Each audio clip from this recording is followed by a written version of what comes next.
Repo rate, reverse repo rate बोल गई मैं। रेपो रेट का मतलब क्या होता है? रेपो रेट बिल्कुल as it is bank rate की तरह होती है, ठीक है। फर्क क्या होता है? The rate at which the RBI offer short period loan to the commercial bank. पहले जब मैंने बैंक रेट करवाई थी उसमें भी मैंने यही बताया था कि आरबीआई कमर्शियल बैंक को क्या देता है? लोन देता है। इसमें भी मैं यही कह रही हूँ कि आरबीआई क्या दे रहा है? लोन दे रहा है। लेकिन फ़र्क क्या है उसमें और इसमें? इसमें सिर्फ शॉर्ट पीरियड के लिए लोन दिया जाता है। ये लाइन बार बार वो स्पेसिफाई कर रहा है, the rate at which the RBI offer. RBI क्या ऑफर कर रहा है? शॉर्ट पीरियड लोन, छोटे समय के लिए लोन दे रहा है कमर्शियल बैंक को by buying the government securities in open market is called repo rate. तो इसको हम क्या बोलते हैं? By buying the government securities. कोई सिक्योरिटीज वगैरह आपने क्या करनी है? खरीदनी है और क्या करना है? आपने लोन वगैरह लेना है ओपन मार्केट से, तो उसको क्या बोलते हैं? Repo rate. It is a repurchase rate. इसे रीपरचेज रेट के नाम से भी जाना जाता है। बस आपने यहीं तक करना है। फिर वही लिखिएगा, राइज इन रेपो रेट और फॉल इन रेपो रेट में क्या लिखेंगे?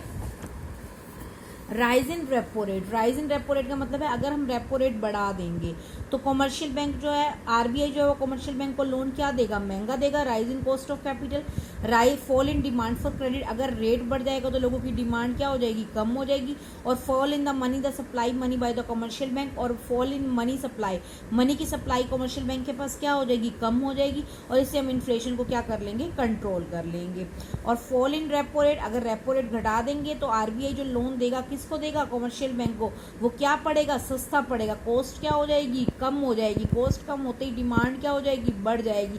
और डिमांड बढ़ते ही क्या हो जाएगा? मनी की सप्लाई मार्केट में या कमर्शियल बैंक में ज़्यादा हो जाएगी और डिफ्लेशन को हम क्या कर लेंगे? कंट्रोल कर लेंगे। यानी आपने ये बीच वाली लाइन थोड़ी टिपिकल है, ये नहीं करनी है।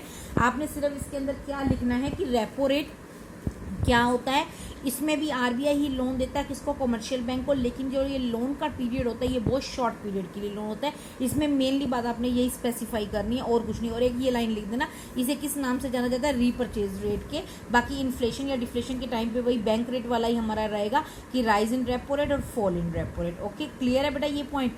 अगला पॉइंट है रिवर्स रेपो रेट। ये अभी पॉइंट मैं नहीं करवा रही बच्चे क्योंकि ये बिल्कुल ही अलग पॉइंट है। ये सिर्फ एक दिन का मैं लेक्चर लूंगी, उसमें सारा यही ही पॉइंट करवाऊंगी। तो सॉरी आज के लिए ये पॉइंट के लिए। देन नेक्स्ट पॉइंट आ जाओ बेटा, सीआरआर। देख रहे हैं सीआरआर आपको? अब मैं सीआरआर ये आपको नोटबुक पे समझा रही हूँ अच्छे से। देखिए सीआरआर में वो क्या कह रहा है। सीआरआर का मतलब क्या होता है? Cash reserve ratio. Cash reserve ratio में मैं आपको क्लियर करूंगी, वही इन्फ्लेशन या डिफ्लेशन को कंट्रोल करने के लिए होता है। देखिए आप सपोज कीजिए एक कमर्शियल बैंक, मान लो पीएनबी बैंक है, ठीक है। पीएनबी बैंक के पास 1 लाख रुपया क्या पड़ा है? डिपॉजिट का पड़ा है। कितना पड़ा है? 1 लाख रुपये डिपॉजिट का। 10% रेट वो क्या करेगा? मान लो सीआरआर की रेट हमने कितनी तय की है? 10%। 10% का मतलब क्या होगा? उसे 10,000 रुपये कहाँ देने पड़ेंगे? उसे 10,000 रुपये बेटा देने पड़ेंगे किसको? आरबीआई को, रिजर्व बैंक ऑफ इंडिया को। यानी कि 1 लाख में से 10,000 रुपये कहाँ चला गया? आरबीआई के पास चला गया। तो लोगों के लिए यानी कि पब्लिक के लिए कितना बचा? पब्लिक के लिए बचा 90,000, 90,000 रुपया। ठीक है, 90,000 रुपया कहाँ तक पहुँचेगा? पब्लिक तक पहुँचेगा। फिर सुनिए, सीआरआर का मैंने क्या बताया था कि जब एक कमर्शियल बैंक अपने टोटल, देखिए इधर ध्यान से देखिए, जब एक कमर्शियल बैंक अपने टोटल डिपॉजिट का, कमर्शियल बैंक का टोटल डिपॉजिट कितना है? 1 लाख। 1 लाख का 10% यानी कि 10,000 रुपये किसको दे रहा है? आरबीआई को दे रहा है। बाकी लोगों के लिए, पब्लिक के लिए कमर्शियल बैंक के पास कितना बच गया? 90,000। क्लियर है ये मेरा कंसेप्ट? तो यानी कि लोगों तक 90,000 रुपये पहुंचेगा। अब बात आती है इन्फ्लेशन या डिफ्लेशन को कंट्रोल करने की। इधर देखिए इन्फ्लेशन के टाइम पे ध्यान देना, इन्फ्लेशन के टाइम पे मैं रेट को क्या कर रही हूँ? 15% कर रही हूँ, बढ़ा रही हूँ।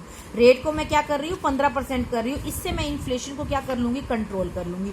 मैं पहले भी बता चुकी हूँ कि इन्फ्लेशन के टाइम पे लोग क्या करते हैं? मार्केट में पैसे को क्या कर देते हैं? कम करते हैं। यानी कि परचेजिंग पावर ज्यादा होती है तो हमने पैसे को क्या करना होता है? मार्केट में कम करना होता है, छीनना होता है। तो अब कैसे छीनेंगे मार्केट में पैसा? देखिए ध्यान से, 1 लाख वही अमाउंट ले रही हूँ मैं ऊपर वाली। अब सीआरआर की रेट कितनी होगी? 15%। यानी कि अब 15,000 रुपया कहाँ जाएगा? आरबीआई के पास। कहाँ जाएगा? आरबीआई के पास। Clear my point? तो 1 लाख में से, 1 लाख में से 15,000 अगर आरबीआई के पास पहुंच गया तो आम पब्लिक तक के लिए कितना बचा? 85,000, 85,000 रुपया। यानी कि 90 से कम होकर 85 गया लोगों के पास। यही तो मैं चाहती थी कि इन्फ्लेशन के टाइम पे मैं अमाउंट को क्या कर दूं? कम कर दूं। इसलिए मैंने सीआरआर की रेट को क्या कर दिया? बढ़ा दिया। Clear my point? और डिफ्लेशन के टाइम पे हम सीआरआर की रेट को क्या कर देते हैं? कम कर देते हैं। सपोज करो डिफ्लेशन के टाइम पे हम 5% करते हैं। अब देखिए 5% से मैं समझा रही हूँ 1 लाख, ये देखिए डिफ्लेशन के टाइम पे 1 लाख का 5%, 5% यानी कि कितना हो गया 5,000। 5,000 कहाँ चला गया आरबीआई के पास। अब आम पब्लिक तक 1 लाख में से 5,000 अगर वहाँ चलेगी तो लोगों तक कितने पहुँच रहे हैं 95,000। यानी कि ये क्लियर हुआ कंसेप्ट। इन्फ्लेशन के टाइम पे अगर हम सीआरआर को बढ़ा देते हैं तो आरबीआई के पास पैसा क्या पहुँच जाता है, ज़्यादा पहुंच जाता है और लोगों तक कम पहुंचता है। और डिफ्लेशन के टाइम पे हम चाहते हैं कि लोगों के पास पैसा पब्लिक के पास ज़्यादा हो, तो हमने सीआरआर की रेट को क्या कर दिया, कम कर दिया। सीआरआर की रेट कम होने से आरबीआई के पास पैसा कम पहुंचेगा और लोगों तक पैसा क्या जाएगा, ज़्यादा जाएगा। Clear my point. अब इधर देखिए बुक में, देखिए आप अपना इधर देखिए बुक में, इट रेफर टू, ये किसको रेफर कर रहा है, it refer to minimum percentage of bank total deposit required to be kept with the RBI. ये तो एक डेफिनेशन दे रखी है जो मैं आपको क्लियर कर चुकी हूँ। It is fix by the RBI and it is valid from time to regulate the supply of money in the economy. आपको मालूम है अभी आपकी नई सीआरआर और एसएलआर आपको टीवी में दिखा रहे थे कोरोना टाइम के अंदर कि सीआरआर और एसएलआर को क्या कर दिया गया है, कम कर दिया गया है। क्यों कम किया, ताकि लोगों तक पैसा ज्यादा पहुंचे। तो आपने रेट देखी होंगी। तो अब देखो राइज इन सीआरआर, सीआरआर कब बढ़ाते हैं, जब इन्फ्लेशन को कंट्रोल करना होता है, ये बता चुकी हूं मैं आपको। और डिफ्लेशन को कंट्रोल करने के लिए सीआरआर को क्या कर देते हैं, कम कर देते हैं, ताकि पब्लिक के पास पैसा क्या है, ज्यादा है।